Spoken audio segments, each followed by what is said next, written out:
Breaking news नाज़रीन। कराची में capri चौक नुमाइश चौरंगी शाहरा लियाकत ऐं बाबाए उर्दू चौक ते पानी मौजूद। में जिना रोड ऐं शाहरा फैसल FTC ऐं आई चंद्रीगढ़ रोड में पानी निकाल न थियो। फवारा चौक डेंसोल हाल अब्दुल्ला हारून रोड बहादुराबाद ऐं PEF ब्रिज यूनिवर्सिटी रोड वटि पानी बीठल। Lasbela Chowk Sir Syed university Guru Mandir Jamshed road Ayesha मंजिल करीमाबाद वटि पानी मौजूद। आगा खान यूट्रन गुलबाई चौक दयामर मोड़ PTC गेट जिना एवेन्यू रोड ते पानी मौजूद। ट्रैफिक हलंदड़। ब्रेकिंग न्यूज़ नाज़रीन जगह एक दफ़ो बेहद दोहराईंदा हलूं। कराची में कैपरी चौक नुमाइशी चौरंगी शाहरा लियाकत बाबाए उर्दू चौक ते पानी मौजूद।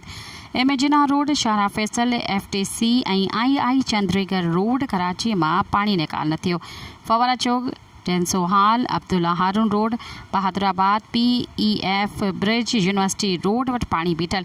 Lasbela Chowk Sir Syed university Guru Mandir Jamshed road Ayesha मंजिल करीमाबाद वटि पानी मौजूद। आगा खान यूट्रन गुलबाई चौक डबा मोड़ PTC गेट जिना एवेन्यू रोड ते पानी मौजूद। ट्रैफिक हलंदड़। सब्सक्राइब कयो अवामी न्यूज़ HD खे ऐं ताज़ा तरीन ख़बरुनि लाइ ॾिसंदा रहो अवामी न्यूज़ HD।